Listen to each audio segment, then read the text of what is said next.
They say that the tracks near Bangor haven't seen a train in decades. The metal is rusted, the ground reclaimed by weeds, and yet, on certain nights when the mist rolls in from the desert and the air hums with that strange stillness before dawn, some people swear they can still hear it. The whistle. The churning of wheels on rails that no longer exist. I didn't believe any of it until last monsoon, when I took the road that cuts through the Aravalli Hills on my way from Jaipur to Alwar. The rain had come down hard that evening, turning the path into a ribbon of mud and fog. My phone had no signal, and the headlights caught nothing but grey sheets of rain. I'd heard about Bangor before, every local has a story about the cursed fort, but I hadn't planned to stop there. I only wanted to reach the next town before nightfall. Then I saw the old station. It stood half hidden by the trees, its signboard barely legible through the downpour. Bangor Junction, it read, the letters faded almost to ghosts. I don't know why I stopped. Maybe curiosity. Maybe the rain. Or maybe it was the faint glimmer of light I thought I saw inside one of the rooms. The platform was cracked and overgrown. The iron benches had rusted through, and an old clock hung lifeless on the wall, its hands stuck at 11:47. The air smelled of wet earth and something else, something faintly metallic, like cold iron. Then I heard it. A distant hum, low and rhythmic, like the sound of an approaching train. At first, I thought it was thunder rolling through the valley. But the sound grew sharper, more distinct, the clatter of wheels, the hiss of steam. The fog thickened until I could barely see a few feet ahead. And then, through the gray, lights appeared. Dim, yellowish, flickering like lanterns. I froze as the sound swelled, a roaring heartbeat of motion and echo. A train. It emerged from the mist like a memory come alive, a long, gleaming shape gliding down the invisible tracks, its windows glowing faintly. But there was no smoke, no driver, no passengers I could see. Only shadows, shifting slowly behind the glass. It didn't stop at the platform. It slowed, almost to a glide, and for one heartbeat I felt its presence, immense, silent, and impossibly cold. The air rippled as it passed, and I swear I saw faces in the windows, pale, expressionless, staring outward into nothing. Then it was gone. No whistle, no echo. Just rain again. The silence that followed was so deep it felt alive. I stood there for a long time, not sure if I'd imagined it. The ground beneath my feet was dry where the rails should have been, no mud disturbed, no grooves, nothing. Only weeds and stones.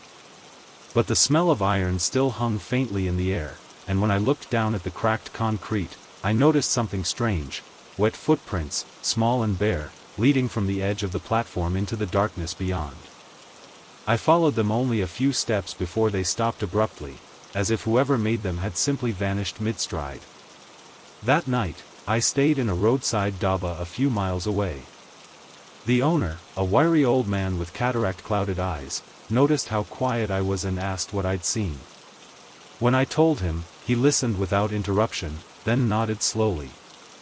They never found them, he said after a long pause. The last passengers.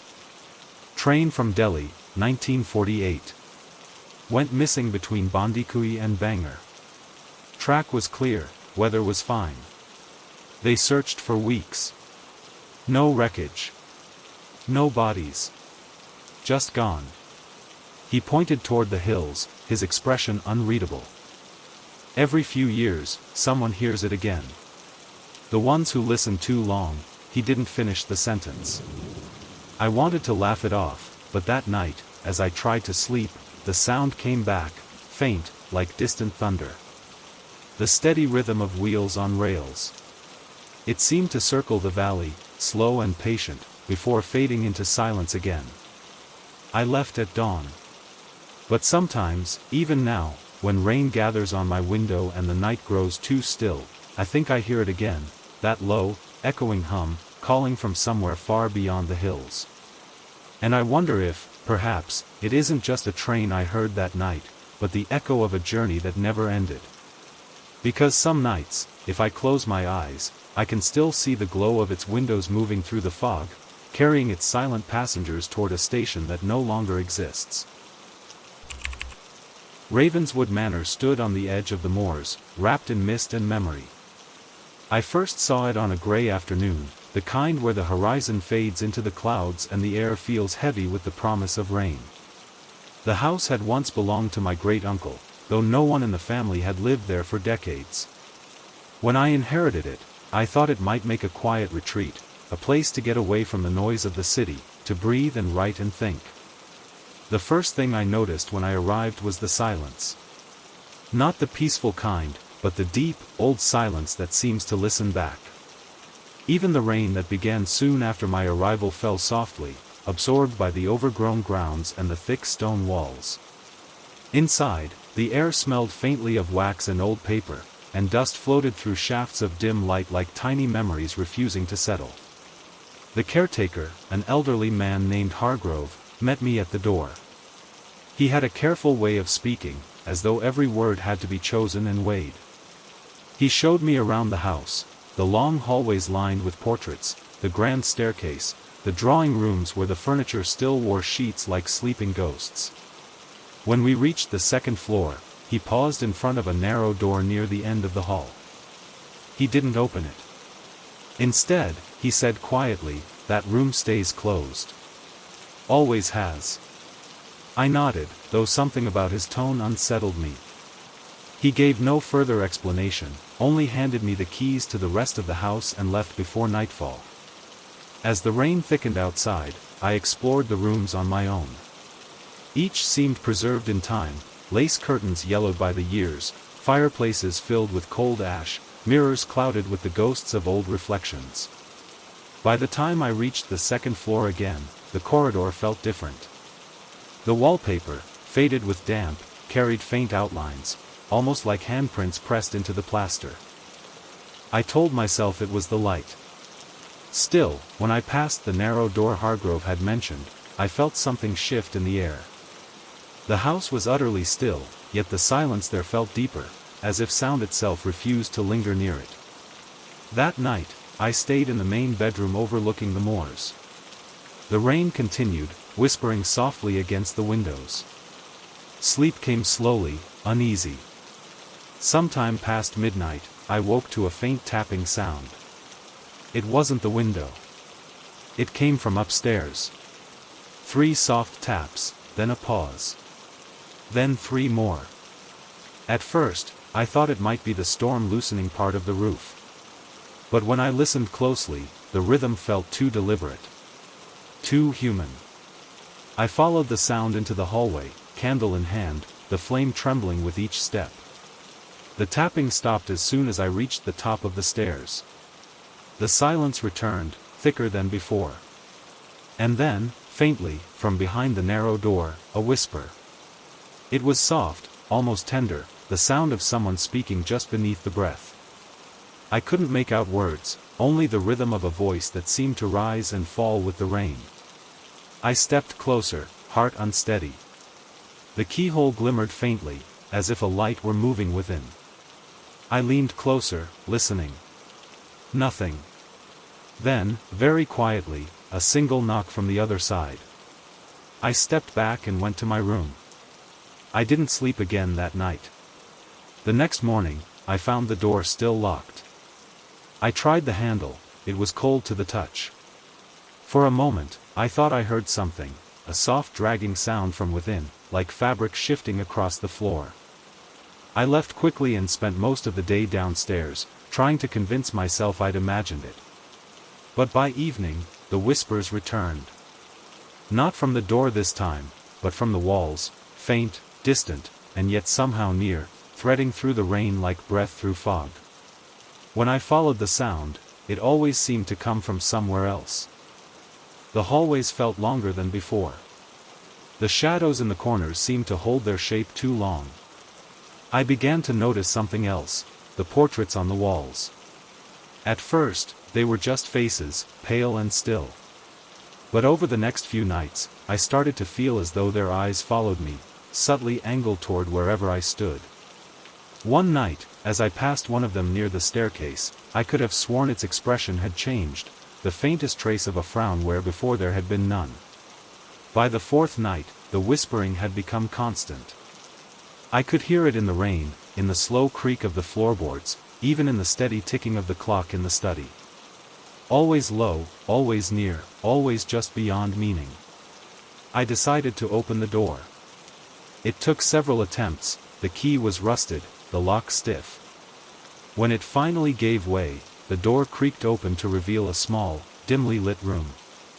Dust coated everything, an old chair, a dresser, a cracked mirror leaning against the wall. The air was cold, and beneath the scent of dust was something else, faint, sweet, like dried flowers long forgotten.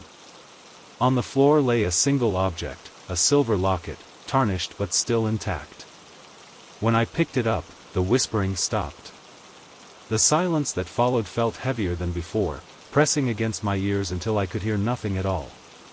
Inside the locket was a faded photograph of a woman. Her eyes were striking, dark, steady, and almost alive despite the years. On the back, written in delicate handwriting, were 3 words, asterisk, keep it closed. Asterisk, that night, I dreamed of her. She stood in the doorway of the silent room, her figure almost blending with the darkness. Her lips moved, but no sound came out, only the shape of words I couldn't hear. When I woke, my window was open, though I was certain I'd locked it. The next morning, I found the locket lying on the bedside table, though I'd left it downstairs. The photograph was gone. I left Ravenswood the next day, but sometimes, on nights when rain presses softly against my windows, I hear the whisper again. Always gentle, always close, as though it's coming from just behind the wall. I've thought about going back, about locking that door properly, sealing whatever was left inside. But deep down, I know the truth. When I opened that door, I didn't just let something out. I let it follow me. And now, every night when the shadows stretch long across the floor, they move with a purpose that isn't mine. They reach toward the corners of my room, toward the sound of rain, toward something only they can see. Because in the silence between heartbeats, if I listen closely enough, I can still hear it, that soft, endless whisper, reminding me that some rooms were never meant to be opened. It's strange, the kind of silence you find in old houses, not the comforting quiet of night, but the deep, expectant kind that feels like it's waiting for something to happen. When I inherited my grandmother's estate after she passed, I thought that silence would be my companion, peaceful, maybe even healing. But I was wrong. The house stood at the edge of town, hidden behind tall cypress trees and a crumbling stone wall. The locals still called it the Wainwright House, though no one had lived there for nearly 20 years. It was the kind of place that looked as though it were holding its breath. I moved in one gray afternoon in early autumn. The air smelled of rain, and fallen leaves clung to the steps like pages from an old story. Inside, everything was just as I remembered from childhood visits, the creaking floors, the tall mirrors veiled in dust, the faint scent of lavender and decay. But there was one thing I didn't remember, the coffin in the cellar. It wasn't a large coffin, nor ornate, just an old wooden box resting in the farthest corner, half shrouded by a moth-eaten tarp. I found it while exploring the cellar on my second day, flashlight in hand, the beam catching the rough edges of the lid. There was no nameplate, no markings. Only a faint, waxy residue around the seams, as though it had been sealed long ago. My grandmother's journals, which I later found in her study, never mentioned it. Neither did the house inventory or the old family records I found tucked away in drawers. It was as if the thing had simply appeared there, waiting. I didn't touch it that day. Something about it, the stillness of the air around it, the faint metallic smell that seemed to seep from the wood, made me uneasy. But as the nights passed, I found my thoughts circling back to it. On the fourth night, I heard it. A soft, dragging sound beneath the floorboards, like something shifting against wood. The sound lasted only a moment, then faded, replaced by a faint thump, as if a single hand had pressed once against the floor from below. I froze, listening, heart tight in my chest. The sound didn't come again. The next morning, I went down to the cellar. The air was cold, damp, heavy. The coffin hadn't moved, or so I thought at first. But then I noticed it. The layer of dust on the lid was disturbed, as though brushed aside by fingertips. I told myself it must have been a draft, or a rat. Old houses make noises, they shift and breathe in their own ways. But that night, when I turned out the lights and lay listening to the rain tapping against the windows, I heard it again, faint, rhythmic, deliberate. 3 soft knocks. This time, they came from the floor directly beneath my bed. I stayed awake until dawn, the covers drawn to my chin, every nerve alive with a quiet dread. When the first light crept through the curtains, I forced myself downstairs again. The cellar door stood open. I was sure I'd locked it. When I went down, the air was colder than before. My breath came out in pale clouds. The coffin sat where it had always been, but the lid was slightly ajar.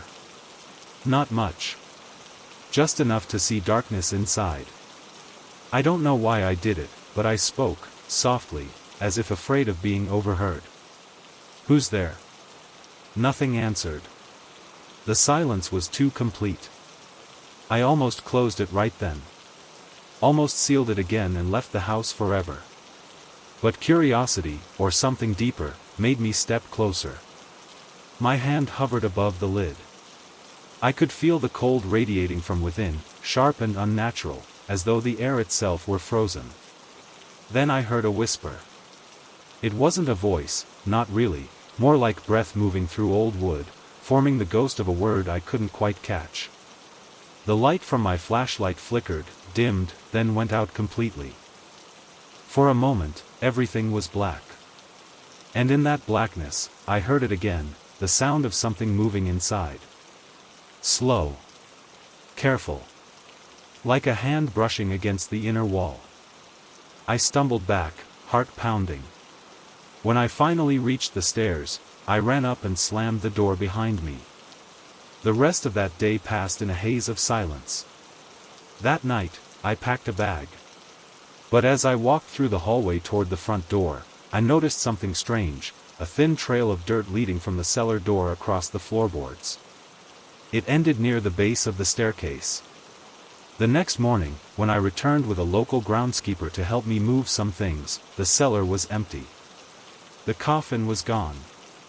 No marks on the floor, no sign of anyone having carried it out. Just a faint indentation in the dirt where it had been. I left the house that same day. I don't go near it anymore. But sometimes, late at night, when the wind moves through the trees outside my apartment, I think I hear it again, that soft, deliberate knocking. Always 3 times. I never did open that coffin. Not completely. But I often wonder if that's what saved me. Because some doors, some boxes, some silences, they aren't meant to be disturbed. And somewhere out there, I think that coffin is still waiting, for someone less patient than me. It began with a mirror, tall, silver-edged, and older than anyone in my family could remember. When my aunt passed away, the mirror came to me. It had hung in her parlor for as long as I'd known her, framed in tarnished brass and etched with a delicate floral pattern along the edges. It wasn't beautiful in the traditional sense, too old, too heavy, too solemn, but there was something about it that made it difficult to look away. I placed it in my bedroom, opposite the window, so that it could catch the morning light. During the day, it looked perfectly ordinary, the kind of antique you'd see in any old house, with faint scratches across the glass and small patches of silver worn thin from time. But at night, when the lights were low and the world outside went quiet, it began to feel different. The first thing I noticed was that my reflection lingered. When I turned away, it seemed, for just a second, that my image stayed behind, a half-beat too long, like an echo caught in glass. I laughed it off at first, blaming tired eyes or the dim lighting. But then it happened again. And again. One evening, I stood in front of it longer than usual, studying the small imperfections in the frame. The rain was falling softly outside, tapping against the window in a steady rhythm. My reflection stared back at me, calm and still. But when I shifted slightly, just a tilt of my head, the reflection didn't move. It only smiled. A small, almost apologetic smile. I froze. The rain's rhythm seemed to fade into silence. When I blinked, the reflection matched me again, the smile gone as if it had never been there. After that, I covered the mirror with a sheet.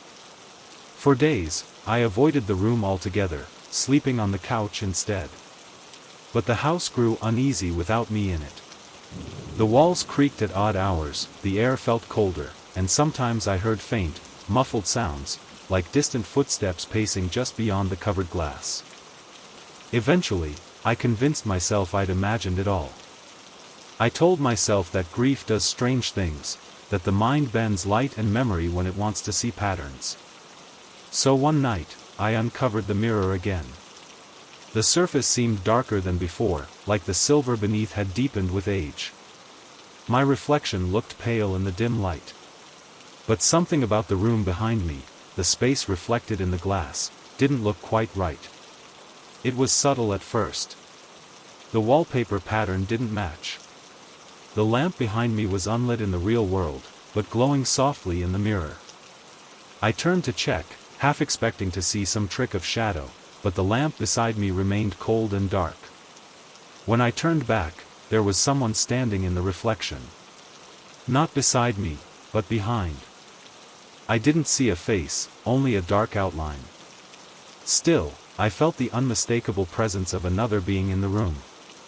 The air thickened, the temperature dropping until I could see my breath cloud faintly in the air. And yet, when I spun around, the room was empty. The figure in the mirror remained for a moment longer, then faded, like fog dispersing on glass. That night, I dreamed of my aunt. She stood in the old parlor where the mirror once hung, her face turned away, her hand resting gently on the frame. When she finally looked at me, her eyes were tired but kind. She said only one thing, asterisk, it remembers what we forget. Asterisk. I woke before dawn, my heart pounding, unsure if the dream was a memory or a warning. Over the next few weeks, I began to notice things inside the mirror, faint images that didn't belong to the room around it. A door where there shouldn't be one. A shadow crossing the background when I stood perfectly still.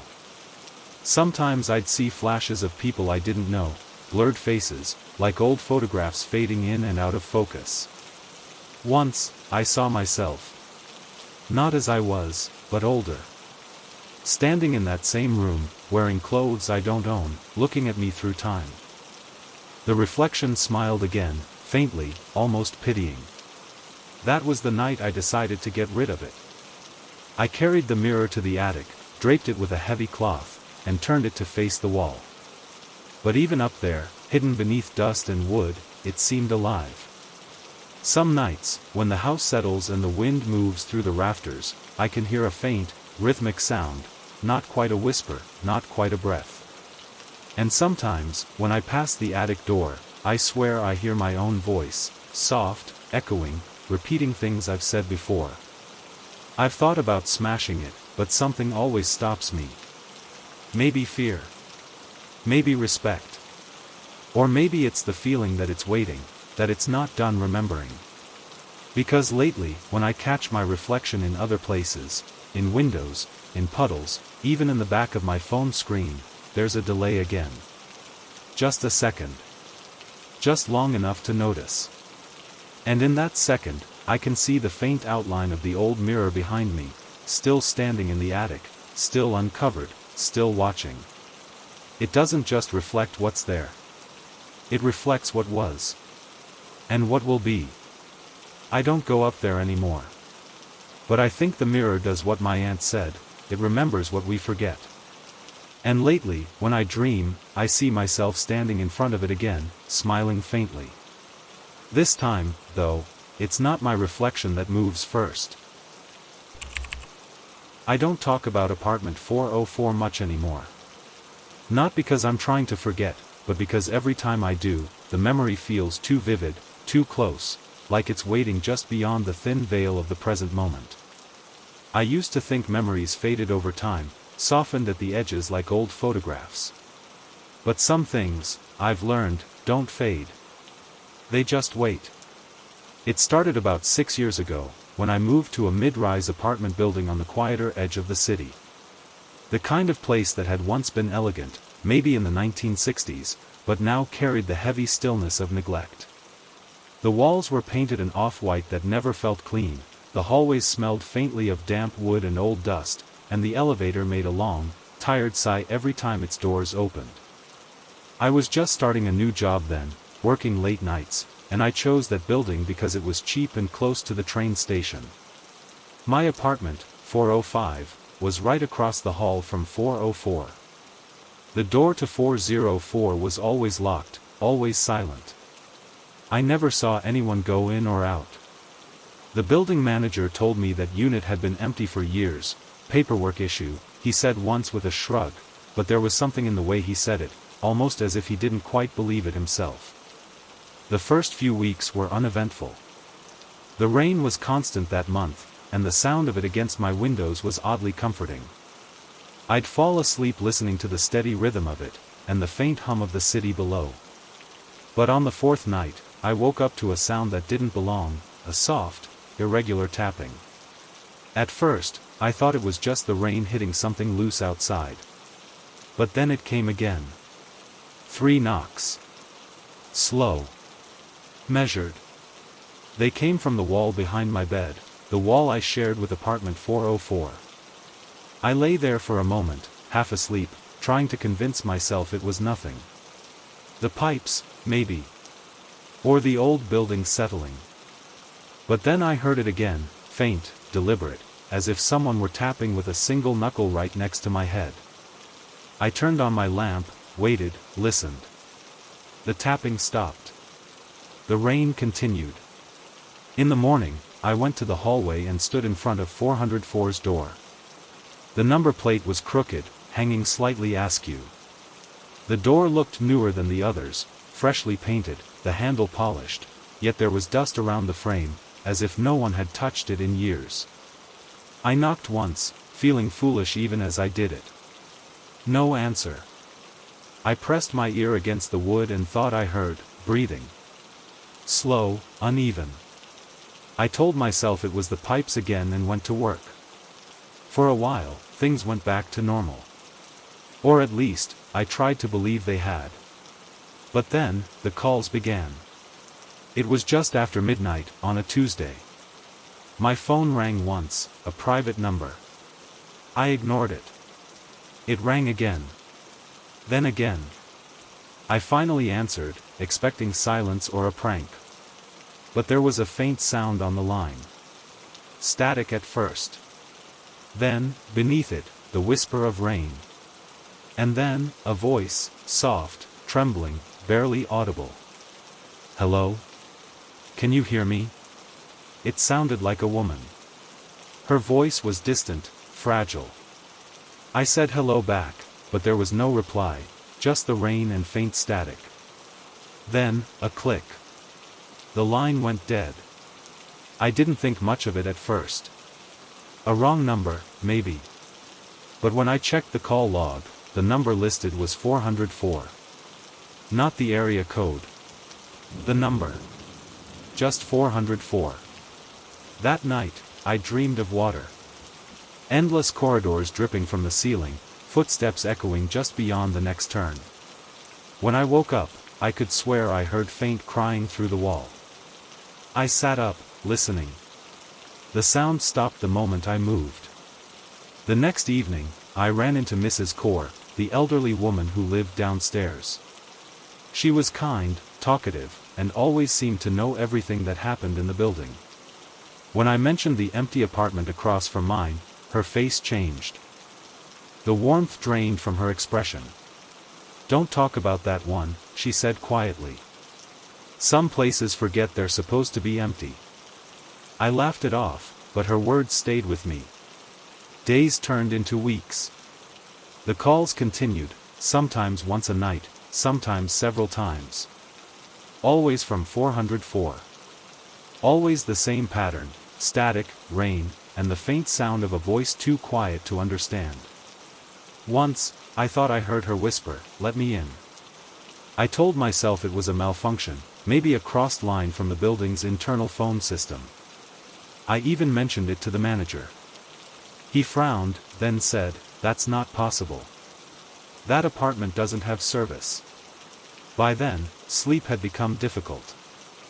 I'd wake up at 3:04 a.m., the same time, every night, to the faint ring of my phone or the soft knock against the shared wall. Sometimes I'd hear footsteps in the hallway. Not the heavy tread of boots or shoes, but the light, barefooted shuffle of someone moving slowly, hesitantly. Once, I opened my door and found nothing but an empty corridor, and a single wet footprint leading toward 404. I began to feel like the air around me was changing. Thicker. Charged with something unseen. The smell of rain seemed to follow me inside, even when it wasn't raining outside. The apartment was always damp, as if the walls themselves were breathing moisture. Then came the night I finally answered the call. Properly, this time. It was late, the city outside completely silent, except for the whisper of drizzle. My phone rang. 404, I hesitated, then picked up. "Hello?" This time, the voice was clearer. Still soft, but closer. "You can hear me now," she said. I felt my heart slow, not quicken. There was something oddly soothing about her tone, like she'd been waiting to speak for a long time. I asked who she was, but she didn't answer directly. "I used to live here," she said. "In the room across from yours." Her voice trembled. It was raining then, too. I called for help, but no one answered. Static filled the line again, sharp and sudden. I pulled the phone away, then put it back to my ear, but the line was silent. Dead. I stood there, staring at my reflection in the dark window, feeling as though the shadows behind me were leaning in to listen. The next morning, I found an envelope slipped under my door. No name, no return address. Inside was a faded photograph of a young woman standing in front of the building, the same building, but older, maybe 30 years ago. On the back, written in faint blue ink, were 3 words, "Don't answer again." I never told anyone about it. For weeks, I kept my phone off at night. The building grew colder, emptier. Even the neighbors seemed to avoid the 4th floor. Mrs. Core moved out suddenly. The manager stopped responding to messages. One night, the rain returned, heavy, relentless. I lay in bed, staring at the ceiling, when I heard it again. The tapping. 3 knocks. Slow. Deliberate. Coming from behind the wall. Then, the faint sound of a phone ringing. Not mine this time. From inside 404. I sat up, heart pounding, listening. The ringing continued, muffled, distant, yet unmistakably close. After the 7th ring, it stopped. Silence. Then, a whisper, so close I couldn't tell if it was behind the wall or right next to me. "I'm still here." I don't remember falling asleep. When I woke in the morning, everything looked the same. Except for one thing, the door to apartment 404 was slightly open. Just an inch. Enough to see that the inside was completely dark. I should have left it alone. But curiosity, or something else, pulled me closer. The air around that door felt colder, heavier. I pushed it gently. The hinges made no sound. Inside, the apartment was bare. Dust covered everything. There was no furniture, no signs of life, except for a single rotary phone sitting on the floor in the middle of the room. It was off the hook, the receiver swaying gently, as if it had just been set down. I stepped closer. The rain outside seemed to grow quieter. I could hear my own breathing. Then, from the receiver, a faint whisper, "Hello?" I froze. The voice was my own. I left that building the next morning. No one believed my story. The manager said apartment 404 had been sealed for years, no electricity, no wiring, no phone line. But sometimes, when I can't sleep and I listen closely to the sound of rain, I think I can still hear it. A soft, distant ring beneath the rhythm of the storm. And when I do, I never answer. Because somewhere, in the dark silence between the drops, she's still waiting. I've told myself for years that what happened that night was just my imagination. A trick of exhaustion, of headlights, of fog. But whenever I hear rain on the windshield, whenever I drive past a sharp turn at night, that feeling returns, that same cold weight behind my ribs, that same quiet, impossible sound of someone crying just out of sight. Dead Man's Curve. That's what the locals still call it. A long, sloping bend on the outskirts of town, where the old highway narrows between a line of black pine trees and a cliff that drops into the ravine below. It's not much to look at in daylight, just a weathered stretch of cracked asphalt and bent guardrails, but at night, in the rain, it feels like a place the world forgot. I used to drive that way every evening, coming home from my night shifts at the diner. It saved me 10 minutes compared to the main road, and I liked the quiet. No cars, no lights, just the hum of my engine and the steady whisper of rain on the glass. But one night, near the end of autumn, the air felt different. The mist hung heavier, clinging low to the road, and the forest seemed to swallow the headlights whole. It was close to midnight when I first saw her. She stood at the edge of the curve, half hidden by the fog, a thin figure in a white dress, her hair dark and dripping. At first, I thought she was hurt. She had her head bowed, shoulders shaking, like she was crying. I slowed down, my tires hissing on the wet pavement. My first thought was that she might have been in an accident. There had been stories of that bend taking lives, especially when the rain was heavy. I rolled down the window and called out to her. My voice felt too loud in the rain-soaked silence. She didn't answer. She just stood there, trembling, her face turned away from me. I pulled over a few feet ahead, switched on the hazard lights, and got out. The rain was cold, stinging against my skin. The sound of it filled everything. "Are you okay?" I asked again. But she didn't move. I took a few steps closer, the gravel crunching under my boots. Her crying grew softer, but it didn't sound like it was coming from her anymore.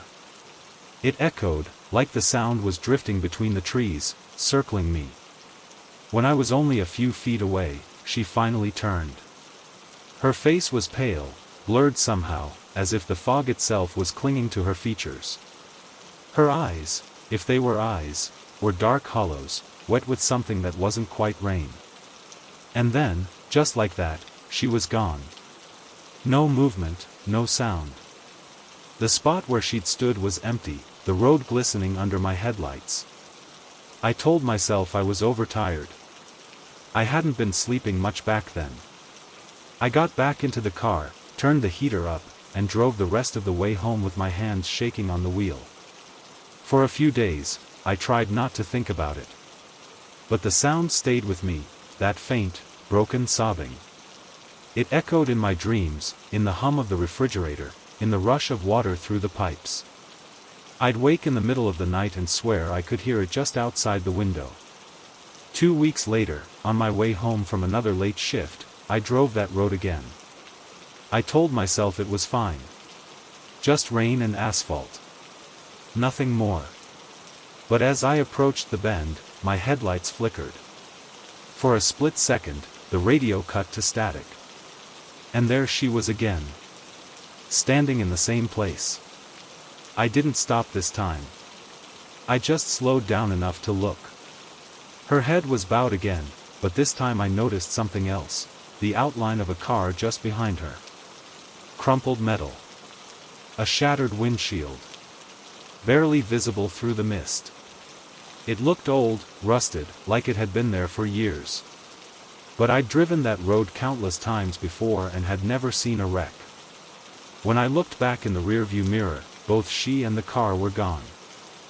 Only the curve remained, silent and wet under the rain. That night, I searched online for anything I could find about accidents on that stretch of road. There were plenty. The worst one had happened 20 years earlier. A young woman driving home alone late at night had lost control and gone over the edge. They said it took 3 days to recover the car from the ravine. She'd been on the phone with someone when it happened. Her last words were, "There's someone in the road." I tried to laugh it off, but the air in my apartment felt colder after that. I stopped opening the blinds at night. I started leaving the radio on low, just to have a sound, something to fill the silence. Winter came, and I took the long way home, even when the roads were clear. I didn't go near Deadman's Curve again. Until one night, about 6 months later, when my phone rang. It was almost midnight. The number on the screen was unknown. I answered, expecting a wrong number, but the line was faintly wet, full of static and the soft hiss of falling rain. And then, beneath it, a voice. A woman's voice. Crying. "Hello?" I said quietly. The crying stopped. There was a pause. Then a whisper, soft, broken, trembling. "You didn't stop this time." The line went dead. I sat there for a long time, the phone still pressed to my ear, listening to the faint echo of rain that wasn't really there. The next morning, I checked the call log. There was no record of it. No number. Nothing. I haven't taken that road since. But sometimes, when the weather turns and the highway fills with mist, I dream I'm driving again, my headlights carving through the fog, the curve appearing just ahead. And there she is, standing in the rain, waiting. Always waiting. And I know, deep down, that one night, I will stop. Not because I want to, but because she's still calling. And the road remembers. I never believed in ghosts. At least, not in the way people usually mean. To me, the word ghost always felt too small, too tidy, for what really lingers in places where time stands still. But after that winter I spent on the coast, I'm not sure what else to call what I saw. It's been years since I worked at the lighthouse on Wrecker's Point, yet even now, when I close my eyes, I can see the beam cutting through the rain, endless, tireless, sweeping across the black sea like an eye that never sleeps. They called it the lighthouse that never went dark, because it hadn't gone out once in over 100 years. Storms came and went, power failed, storms knocked ships to splinters, but that light, somehow, always kept burning. I was 27 when I took the job. I'd been looking for quiet. I thought isolation would help me untangle the noise in my head, the restless hum of city life that never let me rest. The listing said assistant keeper needed, 3-month rotation. The pay was modest, but the solitude was what I wanted. The journey there felt like slipping out of the world. The road narrowed until it became a ribbon of gravel along the cliffs. By the time I reached the keeper's cottage, the sky was already fading into a bruised gray. The lighthouse itself rose from the rocks like something ancient, tall, bone-white, its lantern glowing faintly even before dusk. The head keeper, Mr. Dalton, was a quiet man. Weathered face, slow movements, a voice that sounded like it had been worn smooth by years of salt and wind. He showed me around without saying much. "She doesn't go dark," he said, almost under his breath, as we climbed the spiral staircase. The top room was small, circular, filled with the steady hum of machinery. The Fresnel lens, massive, gleaming like cut glass, rotated with slow, mechanical grace. It was mesmerizing, the way the light pulsed through the room, washing everything in a rhythm that felt almost like breathing. Dalton lived in the adjoining cottage, and I took the spare room below. The first few nights were peaceful, just the sound of waves colliding with rock, the endless wind, and the distant wail of foghorns. I slept better than I had in years. But on the 5th night, something changed. It was close to midnight when I woke to a faint hum that wasn't the wind. It was softer, steadier, like a low note vibrating through the walls. I thought it might be the generator, so I went up to check. The air grew colder as I climbed. When I reached the top, the lantern room was dim. The machinery should have been loud up there, but it wasn't. It was quiet, except for that same soft hum, coming from somewhere behind the lens. The light was still turning, perfectly smooth. But behind it, in the glass reflection, I saw movement. A figure, just for an instant, standing where there was no room to stand. It vanished when I blinked. The next morning, I mentioned it to Dalton. He didn't look surprised. He just said, "Don't look at the glass too long. The sea likes to send things back." I laughed it off. But I started noticing small things. The smell of salt water in the cottage even when the windows were closed. Damp footprints on the stairs after I'd mopped them. Sometimes, at night, I'd hear faint knocking from the lighthouse, not the wind, not the sea, but deliberate, like someone tapping gently on the outer wall. A week later, Dalton went to the mainland for supplies, leaving me alone for 3 nights. I didn't mind. I liked the quiet. That first night, the weather turned. The rain came hard, the wind howled, and the sea roared against the cliffs. I sat by the radio, listening to the storm reports. Every few minutes, I'd glance toward the window and see the beam sweep across the dark. It was comforting, like the heartbeat of the coast. But then, around 2 in the morning, I saw something that made my stomach drop. Between sweeps of light, there was another glow. Faint, bluish. Coming from the rocks below the cliff. It flickered, moved, like someone holding a lantern, walking slowly toward the base of the lighthouse.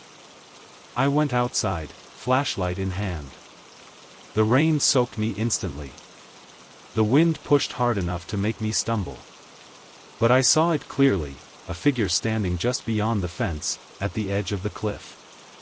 She was facing the sea.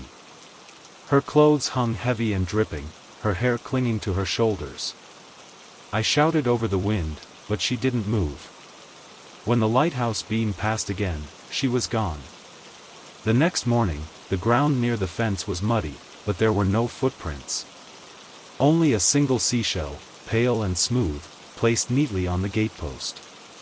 Dalton came back later that day. When I told him what I saw, he only nodded.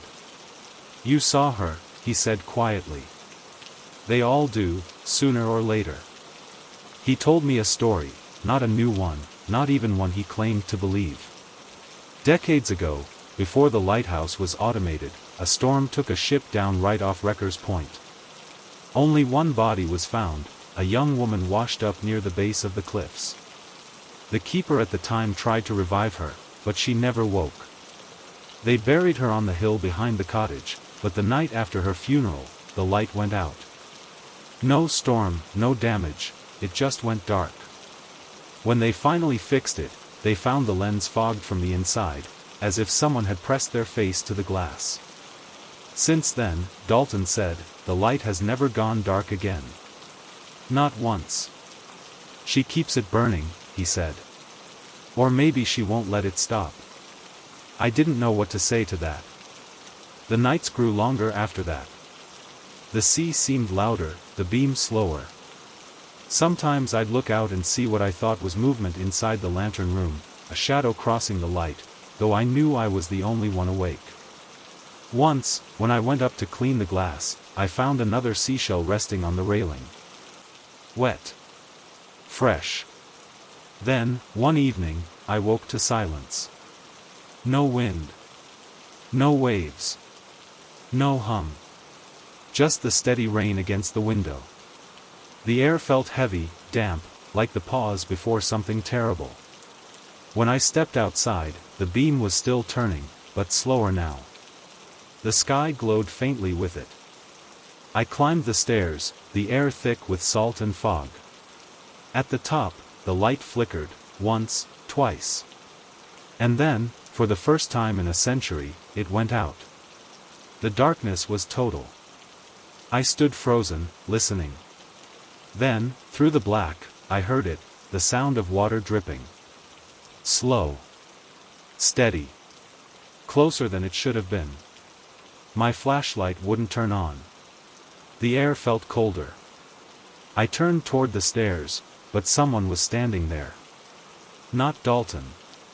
A woman. Her clothes hung soaked, her hair streaming. Her eyes were pale, almost luminous, reflecting the faint glow from the storm outside. She looked at me, not angry, not sad, just endless, like the horizon itself. Then she stepped forward, and the light flared back to life. When I came to, it was morning. The beam was steady again, turning as though nothing had happened. Dalton was outside, smoking, watching the sea. I told him what I'd seen. He said nothing for a long time. Then he said, "Now you understand why she never lets it die." I left Wrecker's Point at the end of my rotation. Dalton stayed. A few months later, the station was automated, and the cottage was abandoned. They said Dalton went missing before the transfer. The lighthouse still stands. The town says its light hasn't gone out once, not even during the worst storms. Sometimes, when I can't sleep, I look up pictures of it online. And every so often, in a photo taken at dusk, I see something strange, a shape by the railing, small and still, watching the sea. The light keeps turning. It always will. Because some things aren't meant to rest. And some places never truly go dark. It happened during one of those long, lonely drives when the world feels quieter than usual, the kind of silence that seems to breathe. I was traveling along Route 66, cutting through miles of desert under a sky that glowed faintly with the last light of dusk. My car's headlights carved out two pale cones ahead, and beyond them was nothing but open road and the endless hum of tires on asphalt. I'd been driving for hours, and the rain that had started earlier had turned into a fine mist, clinging to the windshield like a veil. The wipers whispered back and forth, steady, rhythmic, the only sound keeping me company. I remember thinking about how empty the road felt that night. No tail lights, no oncoming cars, not even the distant glow of a gas station sign. Just the faint shimmer of wet pavement stretching into darkness. When I passed the old Route 66 diner, boarded up, its neon sign still flickering weakly, I felt that strange ache of nostalgia, like I'd crossed into a place that time had given up on. It was shortly after that when I first saw her. At first, I thought it was a trick of the light. A faint figure walking along the shoulder, just beyond the beam of my headlights. She was wearing a pale dress that clung to her from the rain, and her hair looked dark, soaked, hanging over her shoulders. She didn't wave or look up, she just walked, slowly, head down, her arms hanging at her sides. I felt that small, human pull, the instinct to stop, to help. The nearest town was miles away, and the storm was creeping back in. So I slowed down and pulled over, the gravel crunching softly beneath my tires. When I rolled down the window, the air felt colder than before. "Hey," I called out softly, not wanting to startle her. "Do you need a ride?" She stopped walking. But she didn't look at me right away.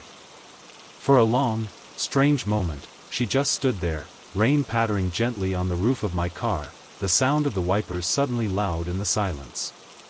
Then, finally, she turned. Her face was pale, almost luminous in the headlights, and her eyes looked distant. Like she wasn't really seeing me, but something far beyond. Without a word, she opened the passenger door and slid in. The first thing I noticed was how cold she was. Not the kind of chill you get from standing in the rain, something deeper, sharper, like the cold of stone.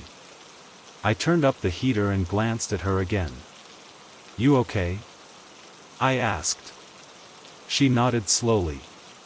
"Thank you," she said in a voice so soft I almost didn't hear it. We drove in silence for a while.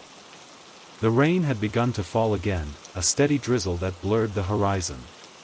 Every now and then, I'd glance over. She kept her gaze fixed ahead, hands folded neatly in her lap. There was something oddly old-fashioned about her, the cut of her dress, the way her hair fell, even the faint scent of lilac that seemed to cling to her. I asked where she was headed. She hesitated before answering. "Home," she whispered. "Just a little further down the road." I nodded, though I wasn't sure what she meant. There wasn't much down the road except the desert and a few abandoned towns. Still, I drove on, the sound of rain filling the quiet between us. I don't know why, but a strange calm came over me, like I'd stepped into a dream where everything was moving just a little too slow. After about 10 minutes, she spoke again, her voice barely above the rain. "Do you ever hear them?" I glanced at her. "Hear who?" "The others," she said softly. "The ones still traveling." Before I could ask what she meant, the car's headlights flickered, just once, and when they steadied again, she was gone. I slammed on the brakes. The passenger seat was empty, rain still glistening on the cushion where she'd sat. The door was closed, the road silent except for the wind. My heart was pounding, but there was no one in sight, no footprints, no shadow, just the endless stretch of Route 66 vanishing into mist. I don't know how long I sat there, staring into the darkness. Eventually, I forced myself to drive on. About 15 minutes later, I passed a faded roadside memorial, a small white cross leaning at the edge of the asphalt, surrounded by wilted flowers. A rusted sign nearby read, "In memory of Clara Hayes, 1956 to 1978. Gone too soon." I felt something tighten in my chest. The name lingered in my mind, familiar somehow. When I looked closer, the flowers seemed fresh, as if someone had just placed them there. I kept driving until the mist thinned and the sky began to lighten with the first gray hints of dawn. But every so often, when the road bent and my headlights swept over the asphalt, I thought I saw movement, a flicker of white at the edge of the light. They say Route 66 has ghosts, travelers who never reached their destination. I used to laugh at stories like that. But now, whenever I drive that stretch again, I can't help but glance at the empty seat beside me. And sometimes, in the quiet hum of the tires and the soft patter of rain, I hear it, a faint voice, like a whisper from the wind, saying softly from nowhere and everywhere all at once, just a little further down the road. The passenger seat was empty, rain still glistening on the cushion where she'd sat. The door was closed, the road silent except for the wind. My heart was pounding, but there was no one in sight, no footprints, no shadow, just the endless stretch of Route 66 vanishing into mist. I don't know how long I sat there, staring into the darkness. Eventually, I forced myself to drive on. About 15 minutes later, I passed a faded roadside memorial, a small white cross leaning at the edge of the asphalt, surrounded by wilted flowers. A rusted sign nearby read, "In memory of Clara Hayes, 1956 to 1978. Gone too soon." I felt something tighten in my chest. The name lingered in my mind, familiar somehow. When I looked closer, the flowers seemed fresh, as if someone had just placed them there. I kept driving until the mist thinned and the sky began to lighten with the first gray hints of dawn. But every so often, when the road bent and my headlights swept over the asphalt, I thought I saw movement, a flicker of white at the edge of the light. They say Route 66 has ghosts, travelers who never reached their destination. I used to laugh at stories like that. But now, whenever I drive that stretch again, I can't help but glance at the empty seat beside me. And sometimes, in the quiet hum of the tires and the soft patter of rain, I hear it, a faint voice, like a whisper from the wind, saying softly from nowhere and everywhere all at once, just a little further down the road. It began with a house I should never have entered. I remember that now, as clearly as I remember the steady whisper of rain against the window that night, soft, endless, and almost hypnotic. The place had been uninhabited for decades, or so the locals said, a Victorian manor sitting at the edge of a sleepy town where fog rolled in thick and heavy after dusk. I'd come there not out of curiosity, but out of necessity. I was a painter searching for solitude, and solitude was exactly what that house promised. The owner, an old man with shaking hands and tired eyes, had rented it to me for almost nothing. He said little, just handed me the keys and warned, almost absently, keep the upstairs door closed. I assumed he meant the attic. Most old houses have strange noises, and superstition clings to them like dust. The night I arrived, the air smelled faintly of wet wood and something older, like forgotten perfume. The house seemed to breathe as I stepped through it, floorboards sighing softly under my weight. I unpacked my brushes, my canvas, and the small oil lamp I carried everywhere. Rain pattered steadily outside, and the walls seemed to echo the sound, as though the house itself remembered storms long past. In the parlor, beneath a sheet of faded cloth, I found the portrait.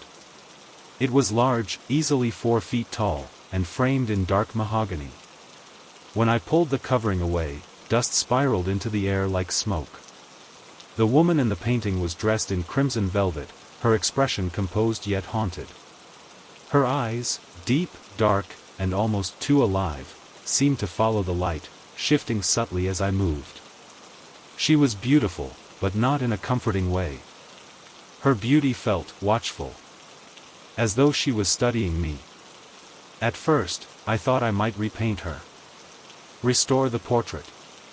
It had been neglected, its colors muted and the varnish cracked.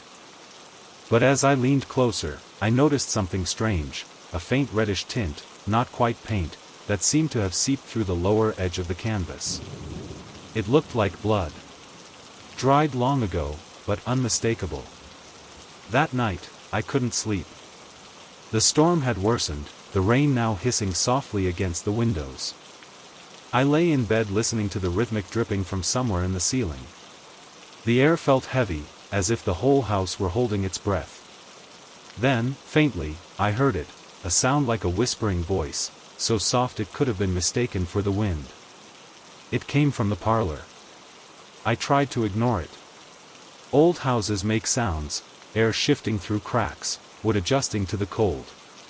But the whisper came again, clearer this time, almost syllabic. I couldn't make out the words, only the tone, a gentle, mournful hum, like someone speaking just beneath their breath. When I finally gathered the courage to check, the lamp's flame flickered as I stepped into the parlor. The portrait stood there, unchanged, except for one small detail. The woman's eyes, which had once seemed focused to the side, were now looking directly at me. I froze. It could have been my imagination, or the way shadows played tricks in dim light. I told myself that. But when I moved to the left, her gaze followed. When I stepped back, the corners of her lips seemed to twitch, a fraction of a smile, subtle and chilling. The next morning, the storm had passed, but the air still smelled faintly metallic, as though something had rusted overnight. I noticed dark stains on the floorboards near the portrait, small, irregular spots, like droplets. I touched one with a cloth. It was dry, but the stain was crimson. That afternoon, I visited the old man who had rented me the house. His eyes darkened when I mentioned the portrait. He said nothing for a long moment, then finally muttered, "She was the first owner's wife. They say her husband painted her himself, just before she died. No one knows how." When I pressed for more, he simply shook his head. "Some things," he said quietly, "should stay unseen." That night, I decided to move the painting. I didn't know why, perhaps to prove to myself that it wasn't what it seemed. I carried it to the small study near the back of the house, but as I set it against the wall, I noticed something that made my hands tremble. Behind the portrait, carved into the wood paneling, were faint letters, initials, maybe, followed by a date, A.H. 1893. Beneath them, smeared into the grain, was a single handprint, dark, dry, and unmistakably human. I felt the room grow colder. That night, the whispering returned. Louder this time. I could hear distinct words now, a woman's voice, soft, pleading, just beyond understanding. The sound came from the walls, the ceiling, the floor, everywhere and nowhere. I sat in bed with the lamp burning low, trying not to listen, but the whispers threaded through the rain, curling around every breath I took. Around midnight, I heard footsteps above me. Slow, deliberate, moving from one end of the attic to the other. Then silence. Then, faintly, the creak of a door opening. The upstairs door. I told myself it was the wind. But when I looked up, I could see the faint reflection of movement in the mirror across the room. Someone, something, was standing at the end of the hallway. It was her. Not as she was in the portrait, but incomplete. Pale as candlelight, her features half-formed, her crimson dress flowing like smoke. She stood there silently, head tilted, watching me. For a long moment, neither of us moved. Then she raised her hand, the same one from the mark behind the portrait, and pointed toward the parlor. The air felt thick, unbreathable. I followed. When I reached the parlor, the portrait had changed. The woman's face was different now, sorrowful, streaked with red down her cheek, as though the paint itself had begun to bleed. Her eyes no longer followed me, they seemed to look through me, past me, toward something unseen. The whispers stopped after that night. The rain too. The house grew quiet again, but it never felt empty. I left the next morning. I didn't take the portrait. I couldn't. But sometimes, when I close my eyes, I still see her, that sorrowful face, those bleeding colors, and the way she looked at me one last time before I turned away. A month later, I passed through town again and decided to visit the manor, though I told myself it was just curiosity. But when I arrived, the house was gone. Only its foundations remained, half swallowed by grass and rain. Yet among the rubble, leaning perfectly upright against a broken wall, was the portrait. Untouched.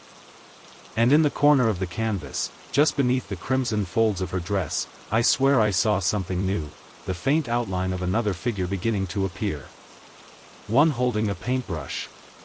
One that looked very much like me. It began with rain, soft, unhurried rain that fell for hours, draping the small town in a kind of quiet that only storms can bring. I had been sorting through the last of my late uncle's belongings, boxes stacked in the dim corners of his study, the air still carrying his faint scent of tobacco and varnish.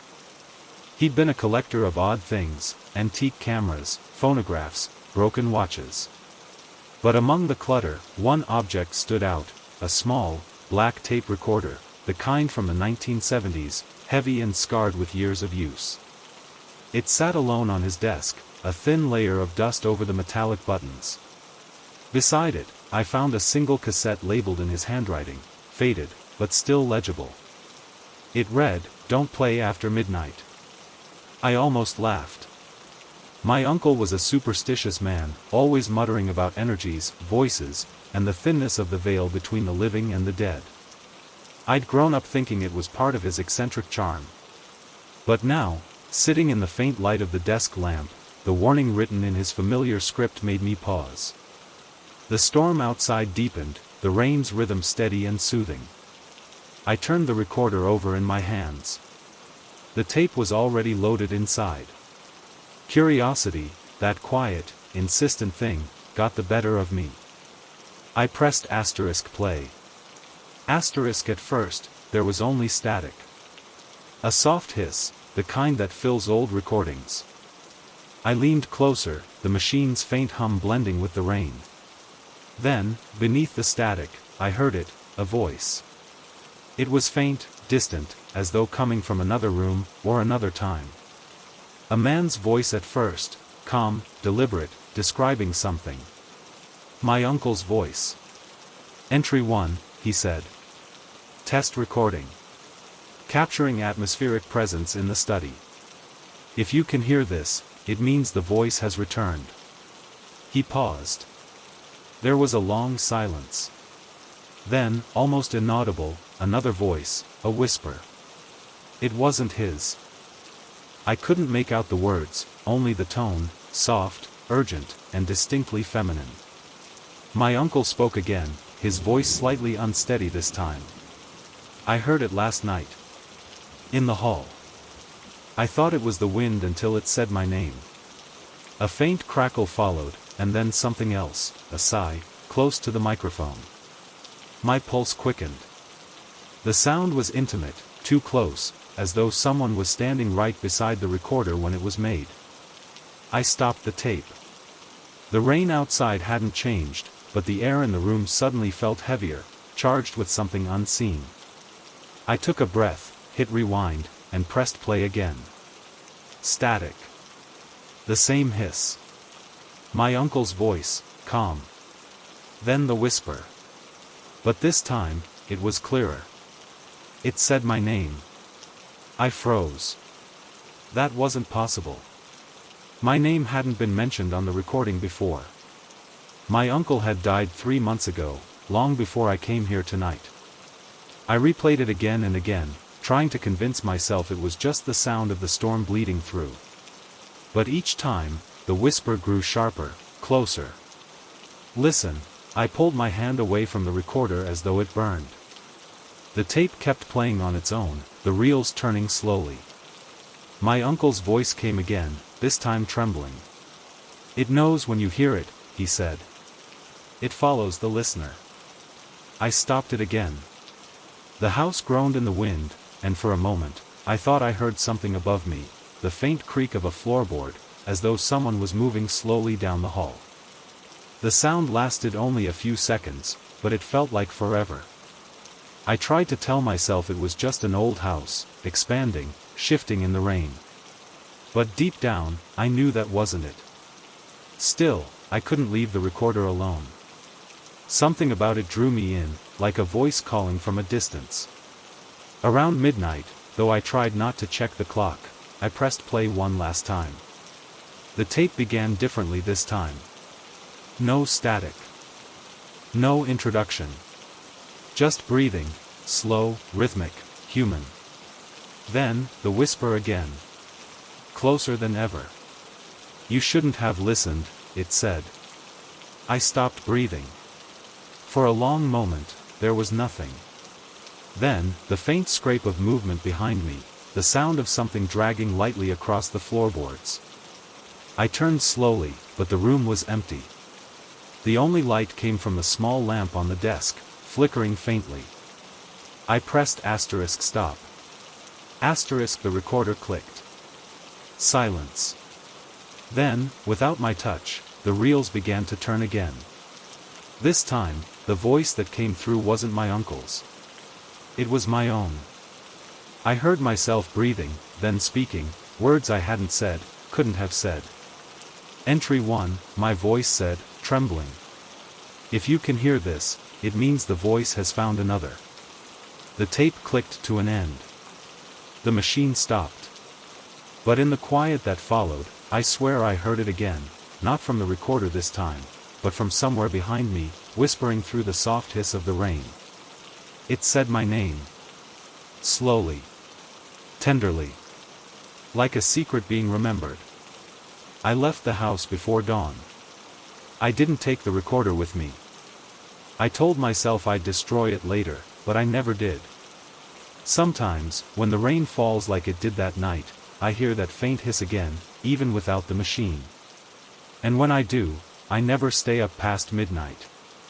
Because if you listen too long, if you let the whisper find you, it doesn't stop with the tape. It's strange, the way silence can feel alive. I never believed in such things until that autumn, the one when I moved to a small town at the edge of nowhere, where the fog clung to the ground like breath and the nights seemed longer than they should have been. I was there to find peace, or at least quiet. The kind of quiet you don't get in cities. But I didn't know then that quiet can have a voice of its own. The cottage I rented sat just past a hill that sloped into an old graveyard. The locals called it St. Mercy's Rest, though no one could tell me who Mercy was. The graves dated back to the 1800s, the stones leaning and cracked, names worn smooth by time and weather. When I first walked through it, just before dusk, I remember thinking how still it felt. The air was perfectly still, not even the leaves moved. But it wasn't the comforting kind of stillness. It was expectant. Like the ground itself was waiting. That night, the rain began. Soft, steady, unending. It tapped against the roof like a metronome. I made tea, lit a candle, and unpacked a few books. Outside, the wind moved through the trees in long, heavy sighs. Around midnight, I heard it for the first time, a sound that didn't belong to the wind or rain. It came from the direction of the graveyard. It was subtle at first, almost like the ground shifting. A faint, low exhale, as if the earth itself had lungs. Then came another. And another. Breathing. I stood by the window, the candlelight trembling. The mist outside glowed faintly in the moonlight, and I could see the graveyard clearly, rows of headstones and the dark, uneven ground between them. Nothing moved. But the sound was unmistakable, a slow, rhythmic inhale and exhale, rising from the soil like the earth was dreaming. I didn't sleep that night. The next morning, the rain had stopped, but the air outside was damp and heavy. I went down to the graveyard, half convinced I'd imagined it all. The ground was soft beneath my boots, water pooling between graves. I paused beside one of the older stones, the inscription barely legible, and knelt to brush the moss away. Beneath the name, someone had carved a single word in smaller letters: listen. I stepped back. The word was old, faint, carved long ago. But it didn't feel random. It felt like a warning. That evening, the wind picked up again. The rain returned, gentle and endless. I sat in my chair, listening, trying to ignore the pull of curiosity that grew with every drop that hit the window. By midnight, the sound came again, the breathing. This time, it was louder. It didn't come in steady rhythms now, but in uneven gasps, like something struggling beneath the surface of the soil. Between the breaths, I could hear faint, wet sounds, the kind you'd hear when mud shifts under pressure. I wanted to turn away, to shut the curtains and pretend it was only the wind. But something in me, that same foolish instinct that makes people open locked doors in dark houses, made me step outside. The air hit me like ice. The rain had softened to a drizzle, and fog hugged the ground so thick it moved like smoke. Each breath I took came out as a pale cloud, and beneath it all, I could still hear that sound, deep, heavy, coming from the ground itself. I walked toward the graveyard. The closer I got, the clearer it became. Inhale. Exhale. The ground seemed to pulse faintly beneath my feet, the earth rising and falling in subtle waves, as if something enormous lay sleeping just beneath the surface. The headstones trembled ever so slightly, the grass bending as if under the pressure of invisible lungs. I stood there, unable to move, listening. And then, faintly, I heard voices, soft, fragmented, like sighs carried on the air. I couldn't make out the words, but they were there, overlapping, whispering from everywhere and nowhere. And then, for the briefest moment, the fog shifted, and I saw shapes. Dozens of them, pale outlines kneeling by the graves. Some seemed to rise, others to sink back down. None of them moved like living things. When I blinked, they were gone. I stumbled back to the cottage, soaked, shaking, half convinced I'd lost my mind. But when I looked at the window before going inside, I noticed something that froze me. There was condensation on the glass, not from my breath, but from the inside. Long, faint streaks, as if someone had pressed their face close to the window and exhaled slowly. I didn't sleep. I couldn't. The next morning, I packed my things. I couldn't bring myself to look at the graveyard again. But as I was locking the door, I heard it, faint, distant, almost lost in the rain. A slow inhale. And then, softly, from deep within the earth, stay. I didn't. But sometimes, on quiet, rainy nights, I dream of that place, of fog curling between headstones and the sound of the earth breathing slowly, patiently. And when I wake, there are moments when the silence in my room feels too deep, too full, like it's waiting. As if the graveyard hasn't stopped breathing. As if it's still calling for me. I still remember the smell of rain that night, faintly metallic, clinging to the air like an unspoken memory. It had been years since I'd returned to Hillcrest, and yet the place looked almost unchanged. The same gray stone walls, cracked and worn. The same iron gates, leaning slightly to one side. Even the same oak tree out front, its branches bending like arms reaching toward the ground. Hillcrest Orphanage had been abandoned for nearly 3 decades. I'd grown up there for a few years after my parents died, long enough to remember the creaking floors, the smell of old soap, and the way the hallways seemed to echo even when no one was walking through them. But what lingered most were the stories. The whispers of things that moved at night. The locked basement door that none of the caretakers would speak about. And the girl they said had never really left.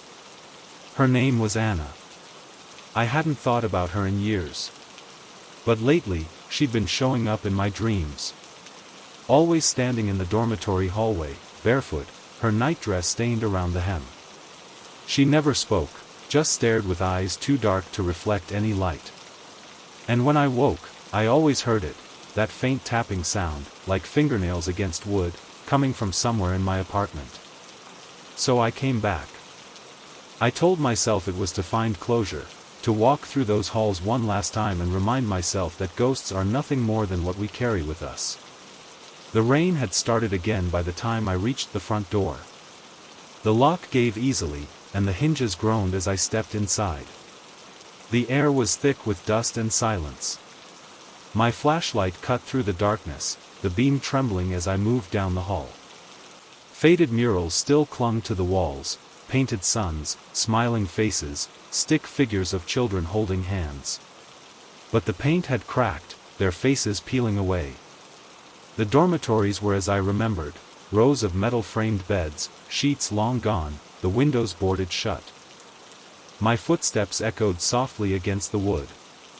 In one corner, I found a small music box lying on its side. When I picked it up and turned the key, it played a faint, warped lullaby. I stopped it after 2 notes. The director's office was next. Papers scattered across the floor, ledgers open, entries smudged by water and time. But one page caught my eye, dated October 12, 1987. The handwriting was hurried. It read, *possession. Cannot explain her voice. Children refusing to sleep. Anna says the voice in the walls calls her name.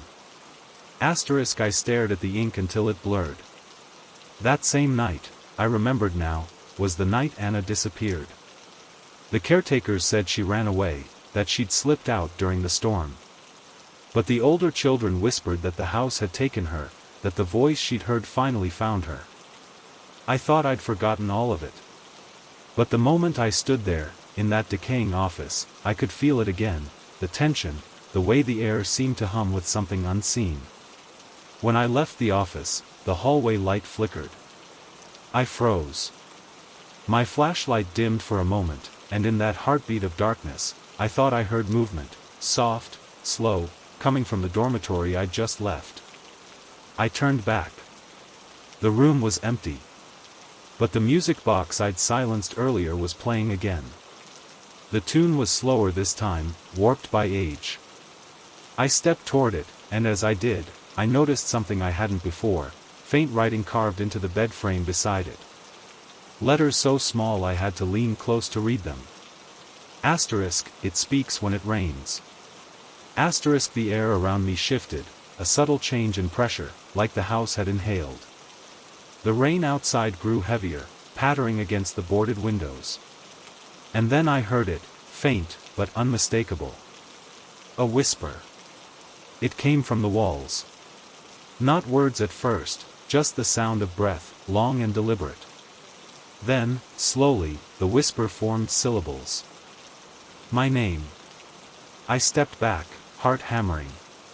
The flashlight flickered again, and for a fraction of a second, I saw her. Standing at the far end of the hall. Anna. Her head tilted slightly, her hair clinging wet to her face, her nightdress still stained. But her eyes, they weren't eyes anymore.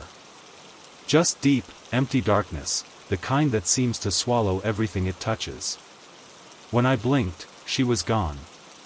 I don't remember running, only the echo of my footsteps and the sound of the rain growing louder, as though the whole house was breathing with me, inhaling when I did, exhaling when I didn't.